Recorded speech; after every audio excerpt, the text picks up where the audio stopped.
স্ট্রবেরির গা থেকে এগুলোকে একটু ব্লেড দিয়ে বা ছুরি দিয়ে কেটে নেবেন। কেটে নিয়ে এরকম স্লাইস করে রোদে শুকাতে হবে, নিউজ পেপারের মধ্যে ফেলে এগুলোকে শুকাতে হবে। এবং একটু শুকিয়ে গেলে তারপর সেই বীজগুলোকে আপনারা টবের মধ্যে ফেলে দিলেই 20-25 দিন পরে আস্তে আস্তে জল দিতে হবে প্রতিদিনই। 20-25 দিন পর আস্তে আস্তে সেগুলো চারা পরিণত হবে। যেমন এই বীজগুলো শুকিয়ে গেছে, এই বীজগুলোকে এবার আমি আস্তে আস্তে এগুলো হাত দিয়ে আস্তে আস্তে টানলে, আঙুল দিয়ে আস্তে আস্তে টানলে এগুলো বীজগুলো সব ছাড়িয়ে আসবে। এবং সেই বীজগুলোকে আপনারা টবে ফেলে দেবেন, ছড়িয়ে দেবেন, এক জায়গায় দেবেন না। এক জায়গায় দিলে গাছগুলো খুব গায়ে গায়ে হয়ে যাবে।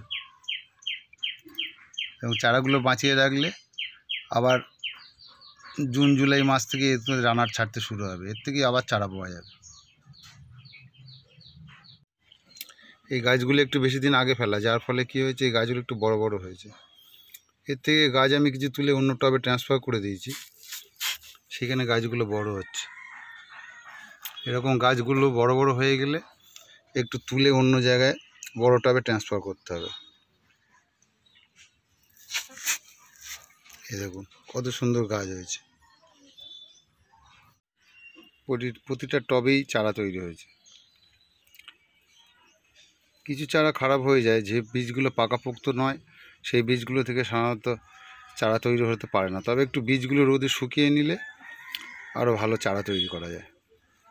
এটা টব করেছি 15-20টা টবের মধ্যে, সব টবগুলোতেই মোটামুটি বীজ জার্মিনেট হয়েছে।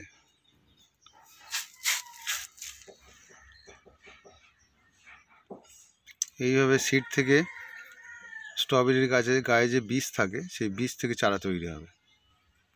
টবের মধ্যে সিডগুলোকে ফেলে দিলে এভাবে আস্তে আস্তে চারায় পরিণত হবে। গরমের সময় এই সময় চারাটা বেরোয়, এবং এই চারাগুলোকে একটু ছায়াতে রেখে আপনাদের বাঁচিয়ে রাখতে হবে। প্রচুর চারা পাওয়া যায়, একটা স্ট্রবেরি থেকে মোটামুটি 400-500 বীজ পাওয়া যায়। মোটামুটি সেই বীজ থেকে 200-250 চারা তো বেরোবেই। প্রতিটা টবেই আমার কাজ হয়েছে।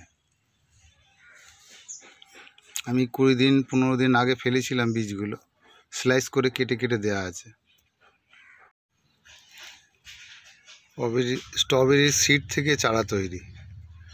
বীজগুলো যদি এইভাবে মাটিতে ফেলে দেওয়া হয় তাহলে সেই বীজ থেকে 15-20 দিন পর থেকে এই ধরনের চারা বের হয়।